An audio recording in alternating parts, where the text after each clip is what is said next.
কিন্তু বাবার বার্থডে নয়, তবে ওই যে বার্থডের দিন আমি একদমই এখানে ছিলাম না। তাই বাড়ি আসার পর বার্থডে সেলিব্রেট তো করতেই হবে। তাই মাকে বললাম চলো বাবাকে তাহলে আজকে একটু সাজিয়ে গুজিয়ে খেতে দিই।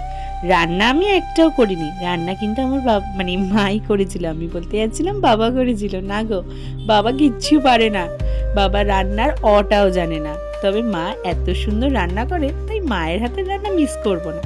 এইদিকে রান্না করে বাবা তো পুরো সারপ্রাইজ, বাবার কোনো আইডিয়াই ছিল না যেহেতু বার্থডের অনেকটা দিন পর বার্থডে সেলিব্রেট হচ্ছে।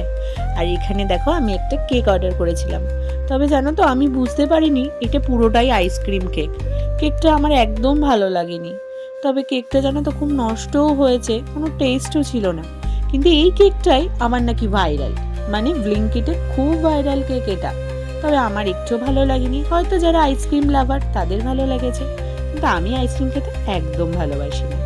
যাই হোক, এখানে কেক কাটিং এর পর, মানে তাতানের সাথে কুট্টুসের প্রথম কেক কাটিং এর পর, এখানে দেখো এখানে কি মজা নাই করছে কুট্টুস। আর এটা তো তাতানের প্রথম বার্থডে ছিল, মানে কুট্টুসের সাথে, তাই জন্য একটু তো মজা বানতা হে। তারপর এখানে ওর পাপা মিমি সবাইকে পেয়ে খুব মজা করেছে। তারপর আমি বোনেদের ছাড়তে চলে আসলাম মাসির বাড়িতে। এসে মেশো দেখ আমাদের এদিকে ডিগবাজি, মানে জিমন্যাস্টিক দেখাচ্ছে। আর বোনের বাড়ি আসলেই না বোনরা একদম ছাড়তে চায় না, থেকে যা দিদি ভাই, থেকে যা দিদি ভাই। তো ভাবলাম চলো আজকের দিনটা তাহলে থেকেই যাই। তাই এখানে একেবারে খাওয়া দাওয়া ডিনার করে কুট্টুসকে নিয়ে শুতে চলে এসেছি।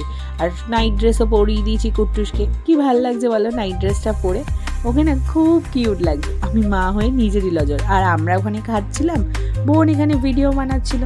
আর ও না আমার ফোন দিয়ে নিজে খুব ব্লগ করে, জানো তো, বলে কি আমি একটু ব্লগ করি। ওর কথাগুলো শুনতেও খুব ভালো লাগে। আর ওই যে দেখতে পাচ্ছ দূর থেকে বসে আমরা মজায় মজায় বিরিয়ানি খাচ্ছিলাম। বিরিয়ানি হলে আর কাউকে চাই না, তবে কুট্টুসকে যেহেতু রাত হয়েছে তো সামনে নিয়ে যায়নি, কারণ ও বায়না করবে মুখে দেওয়ার জন্য। আর আমরা রাত্রিবেলাটা চাইও না ওকে ঠিক এগুলো মুখে দিতে, কারণ কেন বলো তো, বাচ্চা তো ও তো বুঝবে না। তারপর বোন আমি মাসি সবাই গল্প করতে করতে এদিকে বিরিয়ানি খাওয়া কমপ্লিট করলাম। তারপর চলে আসলাম শুতে। চলো তাহলে আজকের গল্প এখানেই শেষ করলাম, দেখা হচ্ছে নতুন গল্প নিয়ে নতুন ভিডিওতে।